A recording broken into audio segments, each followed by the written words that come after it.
শিখো। রাজমিস্ত্রি, কাঠমিস্ত্রি, লেখাপড়া, অফিসার যাই শিখো, এই শেখার জন্য তোমাকে ভয় করতে হবে। আগে কন্ডিশন নাম্বার 1 হলো ভয় রাখতে হবে। কার কাছে? যার কাছে শিখবে তার কাছে। যার কাছে শিখবে তুমি স্ট্যান্ড আপ হয়ে বসে পড় না, অসুবিধার কি আছে? তো যার কাছে শিখবে তার কাছে ভয় রাখতে হবে, যে ভয়ে শিখতে হবে, তাহলে শিখতে পারবে, নাহলে পারবে না।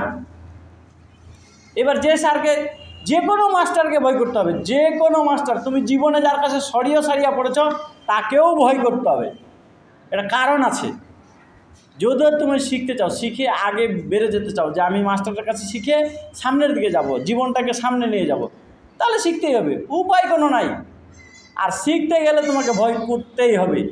এইরকম না ওটাতে কেডা, এইটা চলবে না। তুমি বালের ভয় করু, এটাও চলবে না।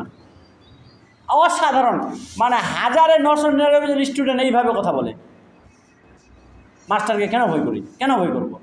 তোর বাপও ওরকম, ওই মাস্টারকে কেন ভয় করবে? তুই কি ওর খাইস? এইভাবেই চলে পরিবেশ, পরিস্থিতি এভাবেই চলে, কিছু করার নাই। সবাই অমন। কাকে কি করবে তুমি? কাকে কি করবে?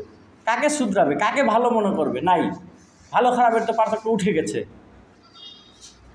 তো শিখতে গেলে একটু ভয়টা রাখতে হবে, একটু রাখতে হবে, বেশি না। যতক্ষণ শিখবো ততক্ষণ। এর বাইরে চলে গেলাম টাটা, মানে শেখার বাইরে চলে গেলাম, তখন ভয় করার দরকার নেই। তখন একটা জিনিস দরকার, সেটা হলো সম্মান। মনে করো আমি একজন টিচারের কাছে শিখেছি, আর আমি বাইরে গিয়ে আমি খৈনি খাইতে শিখছি। তো এবার ওই টিচারের সামনে খৈনি খাওয়া যাবে না, একটু চুপাই খাইতে হবে, মানে ওখানে সম্মান দিলাম। আর এই ক্লাসের টাইমে শিখতে গেলে ভয় করতে হবে, করতেই হবে, উপায় যে নাই। যা বলছিলাম, ফ্রাইটেন্ড মানে ভয়, ফ্রাইটেন্ড মানে ভয় করা। বাঘ দেখে কে ভয় না করে? সবাই ভয় করে। কে করবে না? সবাই করে।